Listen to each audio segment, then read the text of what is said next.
بسم اللہ الرحمن الرحیم۔ السلام علیکم۔ آپ دیکھ رہے ہیں ڈی ڈی پی انالیٹیکا۔ آج لاہور میں سالانہ کانفرنس ہوئی، آسما جہانگیر کانفرنس۔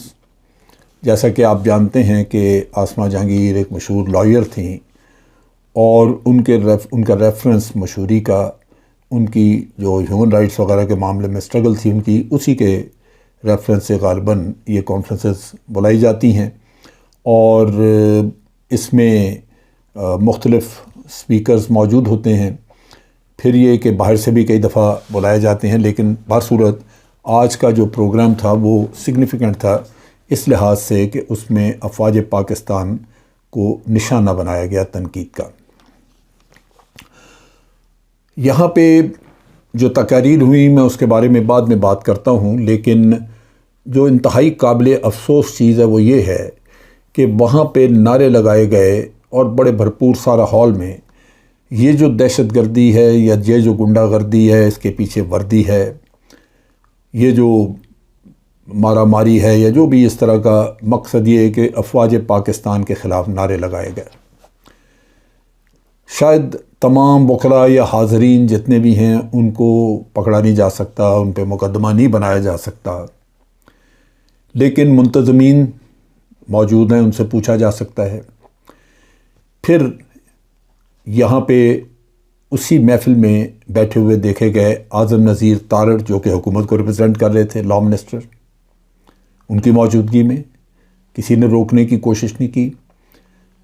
ہمارے جرنلسٹ بھی حامد میر وغیرہ لوگ بیٹھے ہوئے تھے، لیکن بہرصورت اعظم نذیر تارڑ چونکہ ایک سیاسی اور گورنمنٹ کی سرکاری پوزیشن ہولڈ کرتے ہیں اور غالباً وہاں پہ وہ ایک معتبر گیسٹ کے طور پہ موجود تھے، تو وہ مجمع کو روک سکتے تھے، کنٹرول کر سکتے تھے۔ اس سے پہلے بھی اسی قسم کے نعرے مریم نواز نے اپنے ایک جلسے میں لگوائے تھے۔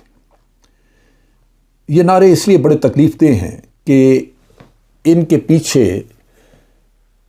ایک تو وہ معاندانہ رویہ، دشمنی، نفرت نظر آتی ہے، جبکہ یہ نفرت بہت زیادہ تکلیف دہ ہے ان لوگوں کے لیے جو آج بھی آپ کے دہشت گردی کے خلاف جنگ لڑ کے اپنے جانوں کے نذرانے پیش کر رہے ہیں۔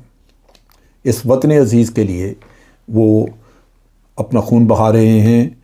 ان لوگوں کے لیے جو آج نعرے لگا رہے تھے، ان کے امن سکھ کے لیے، کیونکہ یہ جس ہال میں یہ تقریریں کر رہے تھے، اگر دہشت گردی یہاں پہ اسی طرح رہتی تو پتہ نہیں یہاں بھی دھماکے ہو جاتے۔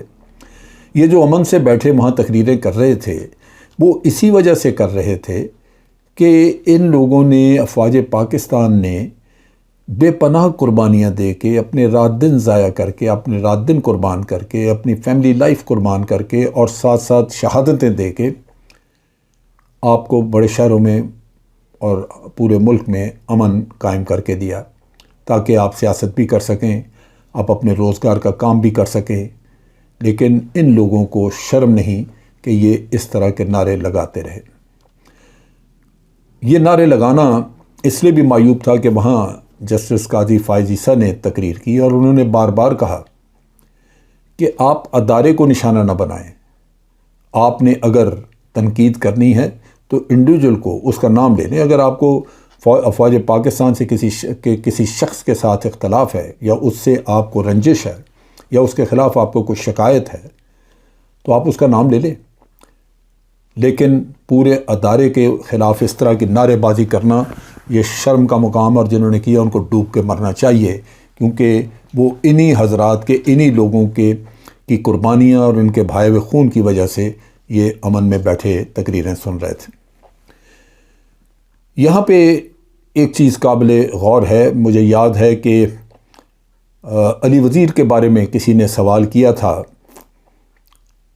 جنرل باجوہ سے، جبکہ وہ غالباً پارلیمنٹیرینز کو کوئی بریفنگ دے رہے تھے، تو انہوں نے یہی کہا تھا کہ علی وزیر اگر میری ذات کو گالی نکالتا یا کہتا، برا بھلا کہتا، تو میرے لیے مسئلہ نہیں تھا، میں معاف کرتا۔ لیکن علی وزیر نے ادارے کو جو بدنام کیا، اور ادارے کا یہی تھی بدنامی، کہ اس شخص نے یہی نعرے لگوائے تھے، اور یہی نعرے لگوانے والوں میں محسن داوڑ ہے جو کہ آج پارلیمنٹ میں بیٹھا ہوا ہے۔ یہ سارا سیٹ اپ وہ ہے جو آج حکومت میں موجود ہیں. یہ صرف کرپٹ لوگ نہیں ہیں. یہ ان کا کرپشن صرف ایک ان کا یا اور جرائم آپ بہت سارے دیکھتے ہیں جیسے مال ٹاؤن میں قتل کیے اور یہ وہ، صرف اتنا نہیں ہے. یہ دل و جان سے افواج پاکستان کے دشمن خلاف ہیں اس کے. ان کے دلوں میں کبھی قدر نہیں ہوئی ان قربانیوں کی جو افواج پاکستان نے دی. ان کے دل اسی طرح پتھر کے ہیں، زہر کے ہیں. یہ کہتے ہیں کہ جانیں بھی آپ قربان کریں ہمارے لیے، لیکن ہم آپ کو گالی گلوچ بھی کریں گے. یہ وہ ظلم ہے جو کہ دیکھا جا رہا ہے. پھر اب یہ حکومت میں بیٹھے، ان کی ذمہ داری تھی. اور میں سمجھتا ہوں کہ جی ایچ کیو کو اعظم نذیر تارڑ صاحب سے کم از کم رابطہ کر کے پوچھنا ضرور چاہیے کہ ان کی وہاں پہ موجودگی میں یہ کام کیوں ہوا. کیا حکومت کی ذمہ داری نہیں ہے؟ ہم روز سنتے ہیں شہباز شریف کو اور ان لوگوں کو کہتے ہوئے، جب عمران خان کو بات کر دیتا ہے تھوڑی سی بھی، تو آگے سے یہ کہا جاتا ہے کہ اداروں کو آپ بدنام کر رہے ہیں، آپ افواج پاکستان قربانیاں دے رہی ہیں اور اس کے خلاف آپ بات کرتے ہیں. عمران خان کے معاملے میں تو آپ کو یاد آ جاتا ہے یہ سارا کچھ، لیکن جو یہ نعرے لگے اس کے بارے میں اس کا کون ذمہ دار ہے؟ میرے نقطہ نگاہ سے یہ حکومت ذمہ دار ہے. انہوں نے خود بھی پہلے افواج پاکستان کی عزت بے توقیری کی اور اب حکومت میں بیٹھ کے یہ کروا رہے ہیں. اگر کسی شخص کے اوپر، وہ شہباز گل ہو، وہ اعظم سواتی ہو یا کوئی بھی اور ہو، اگر اس کے منہ سے کوئی بات نکل جائے تو وہ چونکہ پی ٹی آئی کا ہے لہٰذا اس کی چترول بھی ہونی چاہیے، اس کے کپڑے بھی پھاڑنے چاہیے، اس کا سب کچھ ہونا چاہیے. لیکن چونکہ یہ نون لیگ کے زیر سایہ سارا کچھ ہو رہا تھا، لہٰذا ان کو کچھ کہنے کی کوئی ضرورت ہی نہیں ہے.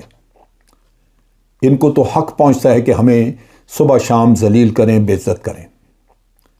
میں جلا ہوا ہوں. میں اس لیے یہ بات کر رہا ہوں کہ میں اپنے ٹروپس کا سمجھتا ہوں کہ ان کے احساسات، جذبات کیا ہوں گے. یہ تمام ارباب اقتدار کا فرض ہے کہ وہ اس واقعے کا نوٹس لیں اور یہ تحقیق کی جائے کہ یہ کام کیوں ہوا وہاں پہ. جبکہ حکومت آج خود دنیا کو کہہ رہی ہے، پی ٹی آئی کو صبح سے لے کے رات تک سبق دیتی ہے کہ آپ افواج کے بارے میں کوئی ایسی بات نہ کریں. تو یہ ذمہ داری ان کی. اب بات کرتے ہیں. محترم جناب قاضی فائز عیسیٰ صاحب، جسٹس قاضی فائز عیسیٰ صاحب نے تقریر کی، انہوں نے بات بڑی اچھی باتیں کی، جس کا میں نے یہ کہا کہ انہوں نے خصوصی طور پہ یہ کہا کہ ادارہ برا نہیں، انڈیویجولز اچھے یا برے ہو سکتے ہیں، بالکل. اور خاص طور پہ ججز کا کہا، اور پھر انہوں نے اپنا بھی کہا کہ میری ذات پہ اگر آپ تنقید کریں تو میں اس کو توہین عدالت نہیں سمجھتا، نہ میں اس کو اس طرح لے کے جاؤں گا. لیکن اگر آپ سپریم کورٹ کو برا بھلا کہیں تو وہ انتہائی غلط اور غیر مناسب ہے. یہی بات میں نے فوج کے بارے میں کہی ہے. اور سپریم کورٹ ہو یا ہائی کورٹ ہو، بات یہ ہے کہ یہ ہماری معتبر عدالتیں ہیں. تمام دنیا نے انصاف اس سے لینا ہے. ہو سکتا ہے انصاف دینے میں کسی سے غلطی ہو جائے، ہم سب انسان ہیں. ہو سکتا ہے کہ انصاف دینے میں کسی سے کچھ جانبداری ہو جائے بغیر سوچے سمجھے، یا آپ کہہ لیجیے کہ غیر دانستہ طور پہ. لیکن اس کا مطلب ہرگز نہیں ہے کہ آپ ادارے پہ لان تان کریں اس طرح کہ کل کو عوام کا اعتماد نہ ہو اور اس ادارے میں جا کے انصاف تو بہر صورت وہیں سے لینا آپ نے. اور انصاف کا، منصف کا جو ایک رتبہ ہے، ایک جگہ ہے اس کی، میں دینی اعتبار سے اور مسلمان ہونے کے ناطے میں سمجھتا ہوں کہ ہر جج جو بیٹھتا ہے وہ لازماً کسی نہ کسی وقت تو یہ سوچتا ہے کہ جو کچھ بھی انصاف وہ کر رہا ہے اس کا جواب اس نے اللہ تعالیٰ کو جواب دے جا کے کرنی ہے. اس کی نیت اگر ٹھیک تھی اور اس سے کوئی غلطی ہو گئی تو وہ انسان ہے، بشری تقاضے ایسے ہیں کہ اس میں ہو سکتا ہے. لہٰذا آپ اس کے فیصلے کی تنقید کر سکتے ہیں، آپ تنقید کر سکتے ہیں اس جج کے کانڈکٹ پہ، جس طرح میں ہمیشہ تنقید کرتا ہوں جسٹس افتخار چودھری پہ. وہ کرپٹ بھی تھا اور اس نے اس جوڈیشری کا بیڑا غرق بھی کیا. اس میں خرابیوں کی بنیاد وہ ڈال گیا. کچھ پہلے لوگوں نے ڈالی ہوئی تھی جن کا قاضی فائز عیسیٰ صاحب نے ذکر بھی کیا، اور پھر لال مسجد کے لوگوں کو صرف مشرف دشمنی میں چھوڑ کے اس نے یہاں پہ وہ دہشت گردی کا بڑھتا ہوا درخت وہ وہیں رہنے دیا۔ اب جناب جسٹس قاضی فائز عیسیٰ صاحب نے یہ بھی فرمایا کہ جو ججز ہیں ان کو ایک جج کے طور پہ آپ ان کو جج کریں، اور جو بھی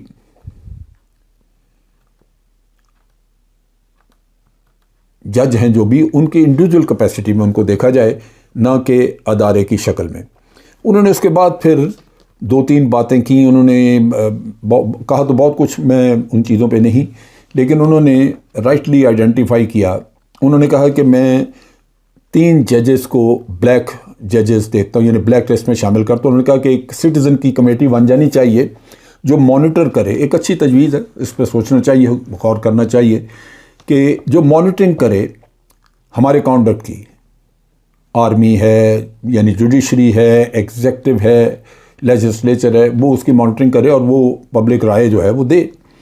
بہرحال یہ طریقہ بھی ہو سکتا ہے، اس پہ غور کرنا چاہیے۔ اور انہوں نے اس میں جو ججز تھے جن کو بلیک لسٹ کیا، اس میں انہوں نے نام لیا، 3 نام انہوں نے لیے، اور وہ جو 3 نام تھے ان میں ایک جسٹس منیر تھے، جسٹس انوار الحق تھے، اور جسٹس ارشاد حسن خان۔ ارشاد حسن خان یہ رہے، یہ غالباً جنرل پرویز مشرف کے دور میں بھی رہے۔ اس میں غالباً وہ ایک نام بھول گئے، جسٹس ڈوگر کا۔ 3 کی بجائے اگر 4 کر لیتے تو میں سمجھتا ہوں کہ مناسب ہوتا۔ یہ واقعی ہماری تاریخ میں اکثر اوقات ان ججز کا نام، ان کا ریفرنس اچھے انداز میں نہیں لیا جاتا۔ یہ غالباً وہ اچھی جمہوری روایات کو اپ ہولڈ نہیں کر سکے جو کہ کرنا ضروری تھا ہمارے معاشرے کے لیے، اور اسی سے پھر آہستہ آہستہ وہ بنیاد ہی غلط پڑ گئی، جس سے آگے ہمارے ہاں مارشل لاز کے لیے راستہ کھلتا رہا۔ وائٹ لسٹ جو ہے اس میں انہوں نے جسٹس کانسٹنٹائن، جسٹس ہچل اور جسٹس محمد بخش، ان کے بارے میں قطعاً نہیں جانتا۔ جسٹس قاضی فائز عیسیٰ چونکہ ان کا جوڈیشری سے واسطہ ہے، تعلق ہے، اور بہت پرانے وکیل رہے ہیں، سو ان کو بہتر اندازہ ہے، سو پبلک اس پہ کمنٹ کر سکتی ہے، لیکن مجھے اس کا قطعاً اندازہ نہیں۔ اسی طرح انہوں نے بلیک لسٹ میں جنرل ایوب خان، جنرل ضیاء الحق اور جنرل پرویز مشرف کا نام لیا۔ میں 2 چیزوں پہ یہ ان کی جو لسٹنگ ہے وہ بالکل اس لحاظ سے ٹھیک ہے کہ ان لوگوں نے سول گورنمنٹس کو ریموو کیا تھا، اور قاضی فائز عیسیٰ، جسٹس قاضی فائز عیسیٰ یہ چاہ رہے ہیں، وہ کہہ رہے ہیں کہ جو ہماری الیکٹڈ گورنمنٹس ہیں ان کی ریموول نہیں ہونی چاہیے، بلکہ ہونا یہ چاہیے کہ ان کو جمہوری طریقے سے، یعنی جمہوریت جو ہے وہ چلتی نظر آنی چاہیے، اور ڈیموکریسی کو ہم سب سپورٹ کرتے ہیں، وہ بھی کرتے ہیں۔ اور جو وائٹ لسٹ ہے اس میں انہوں نے کوئی انگلش مین وغیرہ ہیں جن کے نام دیے ہیں کہ وہ انگلش مین یعنی 2 جو ہمارے شروع کے کمانڈر ان چیف تھے جو کہ انگریز تھے، پہلا جنرل تھے وہ جنرل فرینک والٹر تھے، اور دوسرا جنرل ڈگلس کریسی تھے۔ یہ 2 ہمارے شروع کے چیف رہے، بڑے بریف پیریڈ کے لیے، تھوڑے وقت کے لیے یہ تھے، لیکن ان کا مطلب اصولی طور پہ تو ہو سکتا ہے کہ وہ باصول اچھے ہوں، لیکن وہ قطعاً پاکستانی خیالات سے ہم آہنگی نہیں رکھتے تھے۔ مثلا کشمیر کے معاملے میں ان کے ویوز مختلف تھے۔ اگر پاکستان نے کشمیر میں جا کے ریزسٹ کرنا چاہا انڈین اگریشن کو، تو جنرل کریسی اس کے حق میں نہیں تھا۔ سو صرف اس لیے کہ وہ انہوں نے کسی کو ہٹایا نہیں، کوئی انہوں نے ڈیموکریسی وغیرہ جو ہمارے ہاں اس وقت تو تھی نہیں، جو بھی پارلیمنٹ تھی وہ چل رہی تھی، تو وہ اس لحاظ سے ٹھیک ہے کہ ان کا کانڈکٹ ٹھیک تھا، لیکن ان کے اندر پاکستانیت نہیں تھی۔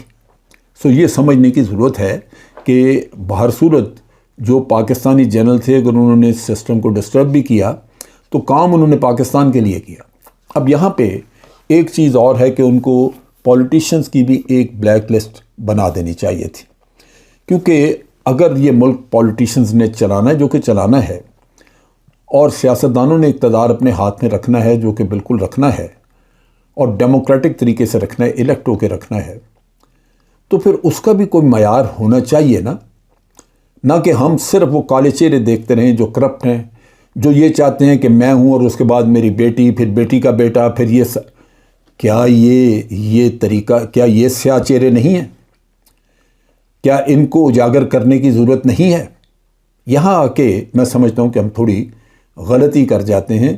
اصل چیز یہ ہے کہ سیاستدانوں نے اقتدار لینا ہے، سیاستدانوں نے ملک چلانا ہے، لہٰذا ہمیں ایماندار، صاف ستھرے اور وطن پرست سیاستدان چاہیے، نہ کہ وہ ہوں جو کہ ہر وقت وہ اپنی لالچ میں اپنے خاندان کو پروموٹ کرنے میں اسی میں لگا رہے۔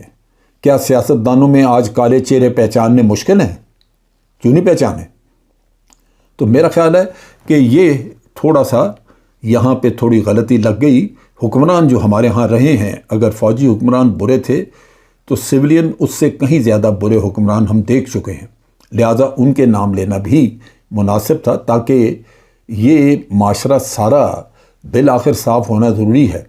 جہاں میں یہ چاہتا ہوں کہ کبھی بھی ہمارے ملک میں ماشاءاللہ نہ لگے، لیکن میں وہاں یہ بھی چاہتا ہوں کہ ہمارے ہاں ایسے اچھے سیاستدان ہوں جو کبھی بھی ایسے حالات پیدا نہ کریں جس سے کہ ماشاءاللہ لگانا ضروری ہو جائے۔ یہ بڑی ضرورت ہے۔ آج کے لیے اتنا ہی۔ افواج پاکستان زندہ باد، پاکستان پائندہ باد۔